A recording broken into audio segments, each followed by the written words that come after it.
Magandang umaga mga ka-joiners, mga kapwa ko Pasigueño. Nandito tayo ngayon sa temporary Pasig City Hall at may flag raising ceremony at paparangalan ng mga atleta ng pamantasan ng lungsod ng Pasig.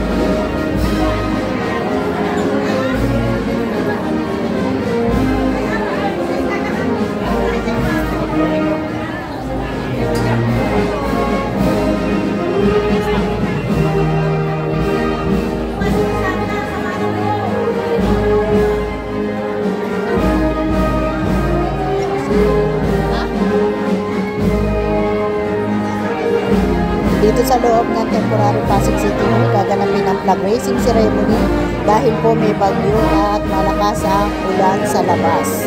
Tuloy pa rin ang flag raising kahit na umuulan ganito po dito sa lungsod ng Pasig.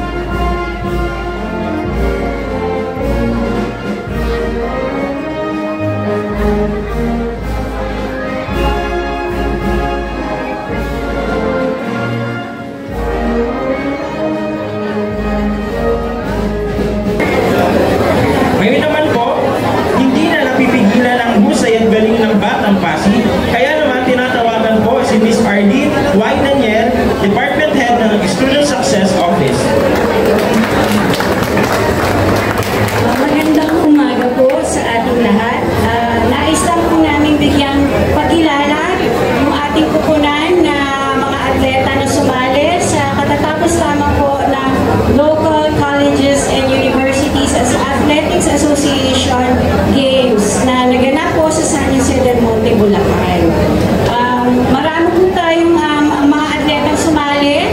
Meron po tayong 15 events na sinalihan. Hindi man natin mapalad na nakuha yung top 1 pero nag-uwi pa rin po tayo ng maraming medalya para sa ating kupunan. Kaya nais po namin bigyan pugay ang ating mga atleta na galing sa ating volleyball team, men and women. Nandiyan po sila sa taas. At ang ating basketball team na sumali rin. At syempre, hindi rin magtatapos ang ating laban na wala tayong iuuwi para sa ating lungsod. Kaya nais po natin bigyan pugay ang mga sumusunod na teams. Una-una po ay ating swimming team. Maaari po ba tayong bumaba? Ayan po.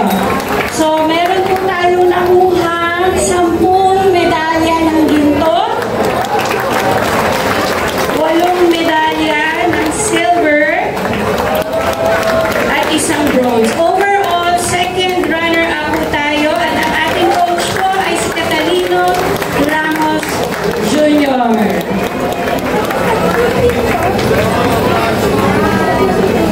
Ayan, congratulations po sa ating team.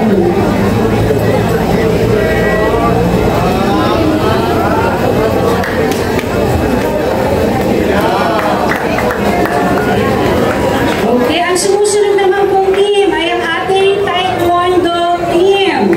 Tayo ay nagkamit na 4 na gold at 3 gold, 2 silver at 7 bronze medal.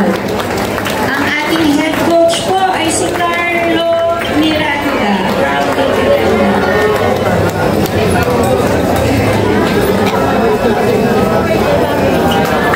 Congratulations sa ating kupunan.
Congratulations po sa ating pamantasan ng lungsod ng Pasig, sa mga atleta natin.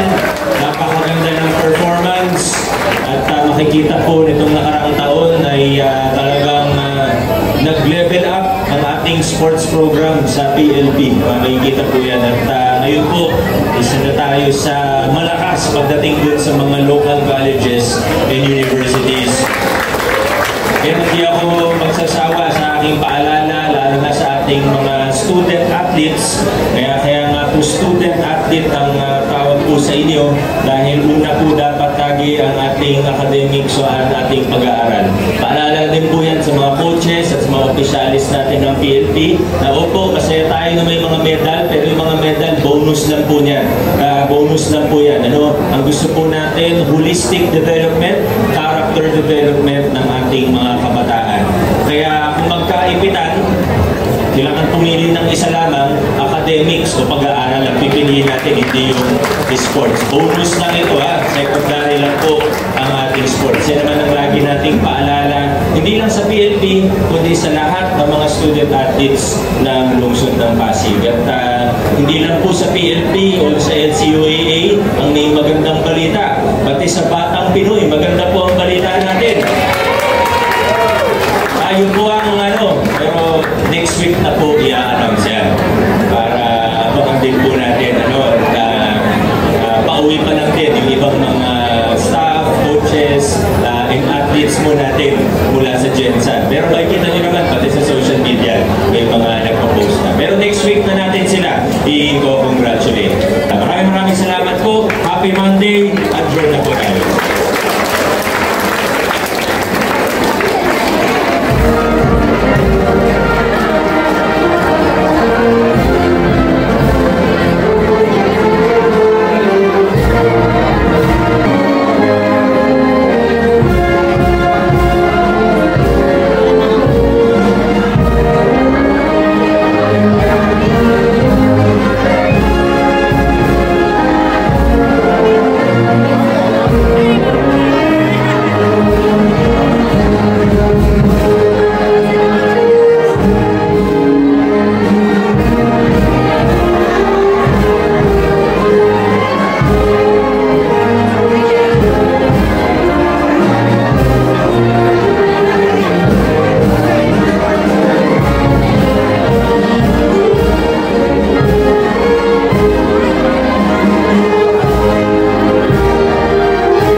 Okay na, may picture na po tayo kanina po. Okay, thank you.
Ayan, congratulations sa mga atleta ng pamantasan ng lungsod ng Pasig at sa mga coaching staff. At hanggang dito na lang po ang ating vlogs. Maraming salamat po sa panonood at ingat po ang lahat. Bye!